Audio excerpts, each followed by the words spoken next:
take to make? I think that this was pre-made, and then they added a bunch of modifications to it. So different modifications at different times. Some of the modifications are here right now. And then Drew, the owner of Vita Custom Designs, he knows how to do all the switches. I don't, but he can make it glow and light up. That's cool. And you can make your own as well. Yeah. There's a couple of different makers. They put out the files, and you can 3D print them, right? So you can technically go piece by piece. There's also other guys that sell shells, you know. So we work with a lot of different makers, you know, and we provide parts for different kinds of packs as well, you know. Oh, cool. Yeah, so we make the modifications for the pack. Oh, to make it more screen accurate, right? Just more fun. Like we have when the pack overheats, there's a setting to make it overheat. So when it overheats, it lets go of smoke, and we made smell like roasted marshmallows. Nice, nice. That's awesome. This is our business side, and then that's our prop / cosplay side. Gotcha. Awesome. Thank you.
That's cool.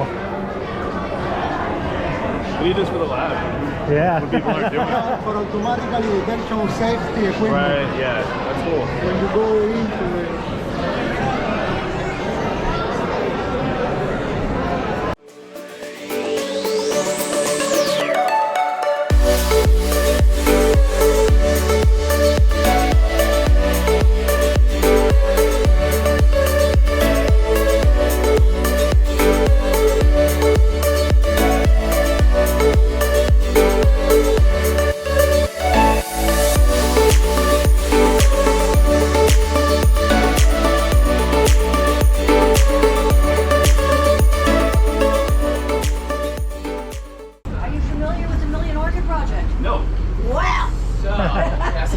So basically here at Fairchild we have this program called the Million Orchid Project. And basically the whole point of it is to basically help reintroduce native orchid species back into South Florida. Okay. Back in the day, South Florida was actually sort of an orchid hotspot because it's so humid and the temperature and everything is just right for orchids to thrive in. But as more and more people started coming out to South Florida, more and more people started taking the orchids away, and that caused the orchid population to decline. So we're trying to help reintroduce. I actually thought orchids were not native to here, were brought by other people. No, there's a lot that are native here. I am originally from Arizona. But do you live here now? I live in Orlando now. Atlanta, and you? Orlando. Oh, Orlando. Yeah. Orlando people. But I always thought, yeah, orchids were not an American thing at all. Oh, I was gonna say actually. Every state has native orchids. Ah. Oh wow. Yeah. This is an example of just some of the native orchid species here in South Florida. We've got the Insignia tampensis, the butterfly orchid, we have the Lydia purpura. This is particularly prominent in the pine rocklands. Also Oncidium inceda, the dancing lady orchid, and Trichocentrum undulatum as well. So just an example of some of the ones that are native to South Florida. Gotcha. Yeah, no, I literally was pretty sure that those were brought in by somebody else and, you know, Goodwill here. Oh, no, born and raised here. So yes, here we actually, so this is actually the STEM Lab Buzz, which is a part of the Million Orchid Project. What we do is we actually travel to various middle schools to teach them about botany, orchids, conservation, etc. And while they're on here, the students get to actually do some micropropagation as well, which is basically just a fancy lab way of saying transferring orchids from one container to another. Right. And then also sometimes, you know, things happen and they get a little contaminated. So we have some examples of some jars that got a little funky bug in there too. That one got a little yeasty. Yes, pretty much. That one in there is actually Canada yeast. Yep. So yes, and then some of the ones here are penicillin, and this one's bread mold. So yes. We just need to upgrade Art Night to Craft and Craft. Yeah. Howdy. How's it going? Want to try some hot sauce? Yes. No. He does not actually. I don't do hot sauce. All right. I'm a wuss. I'm sorry, we're out of our usual little testers. We're gonna have to go these. We're doing full shots. All right. So we have 4 flavors ranging from mild to hot. Okay. The bottom is mild, the top is hot. All You right. like to start at the bottom and work your way up, or jump to the hot stuff. No, we'll definitely, because I probably won't go all the way to the top, because I do have a long day ahead of me. I got no food to go with it. So this one is called halabao. Unless she's got a beer to hand with me for the. There's a beer. There's a ham beer stand right over there actually. This one's halabao. This is jalapeno peppers and our Cuban mojo marinade. So all of our sauces contain that traditional mojo style marinade. That's just the one that caught my eye. I was like, that's probably got some good flavor. Yeah. This is more tangy than it's hot. Yeah, it's I like would a say. tomatillo sauce. Level. It's like mild. Yeah, yeah. Okay. Next one up is called piñazo. This one has pineapple, red chilies, a little bit of habanero, and a pinch of Carolina Reaper. So you jump pretty high. Well, no, so this one, Habanero and Carolina Reaper. Green sauce. yeah. Reaper sauce. Yeah, this one has full pineapple juice and pineapples in it, and the acidity and sweetness actually completely flattens the heat. So like, it's actually there to just offset how Sweet it is. much it kills the heat. So it's really not that hot, to be honest. It's really not. Yeah. I gotta give it a second to like build up. Now we use whole peppers in our sauces, so some bites can vary if you get a seed or something in it. Because we put the whole vegetables and peppers in all of our sauces. Okay. Nice. Next one up. Let's do one more and then This is probably called stop it. Best Day Ever. This one is. You say best day ever? Yeah. Okay. This is I heard last day ever for a second. Like, that habanero can't be and a once. little bit of Reaper with our marinade and our mango. So it's got a nice sweetness to it. The fruit also is a higher proportion, so there's less peppers technically. So something we keep consistent across is the amount of mojo in it, and then everything else where we kind of flavor. And yeah, I'll stop there just because we don't have any. Well, if I had wings to go with it, would Yeah. be a different story. But Yeah, well,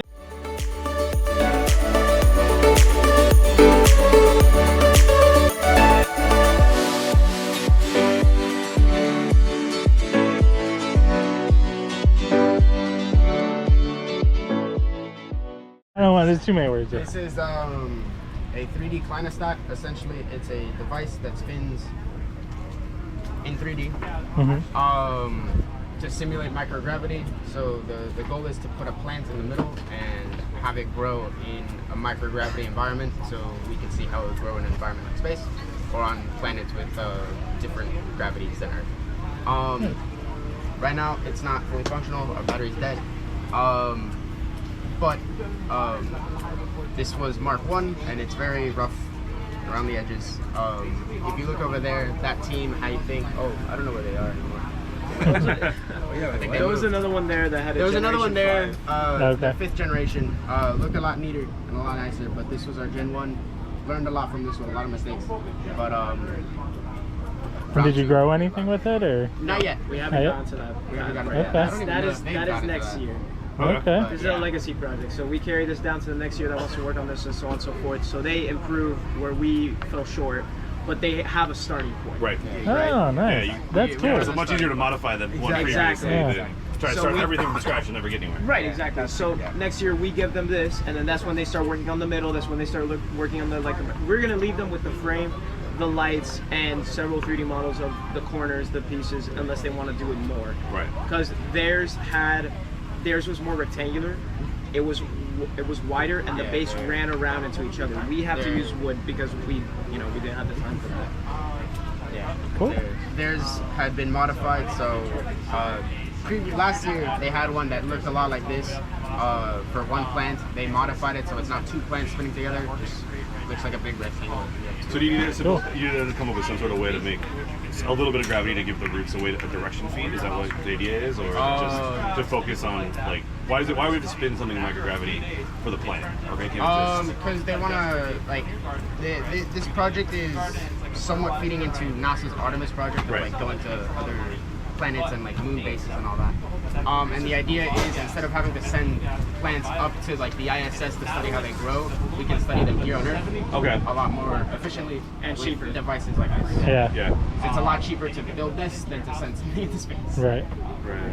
That's Okay, awesome. So this will replicate to having less gravity somehow? Yes. Okay. That- It's not. so instead of the idea of It's like not microgravity.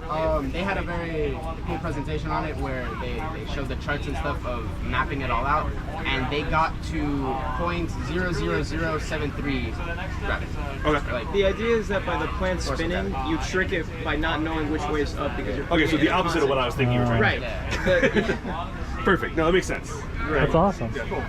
doesn't know what that I thought you were trying to make something to take for when you go to grow it along the way for a long time. Like what I read on here, like for a long term. So it's opposite side. Gotcha.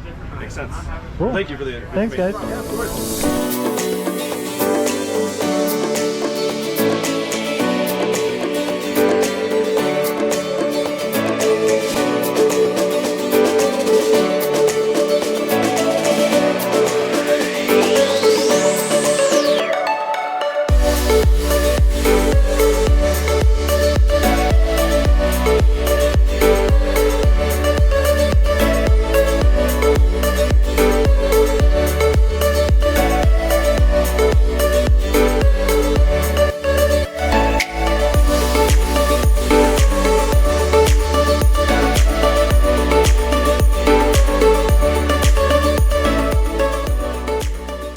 That was cool. To give some context, I build physical floral arrangements, I 3D scale them, and then I create digital memories. These are the videos that I create to kind of show the ephemerality of organic form. So in this way, I'm able to memorialize the flowers. These may only last about 2 weeks, but these can live forever. That's awesome. That is really cool. And with every single month, I've created a new edition. So you can see back here, this is where I started in August. And then with every month that passes by, it's become like a timeline. And you can see here I'm using chrysanthemum, sorghum grain, safflower. So every arrangement is specifically hand selected to make sure it's representing the month. That's awesome.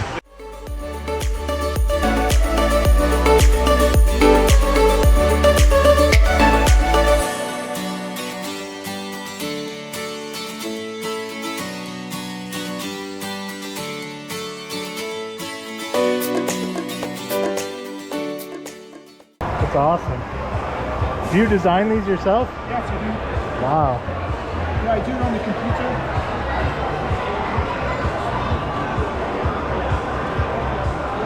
So I make all the little pieces, and then I put it, make a flat file. Yeah. Put it in the laser cutter, I cut all the little pieces out, and then I put it together. Do you design when you make the design as a whole?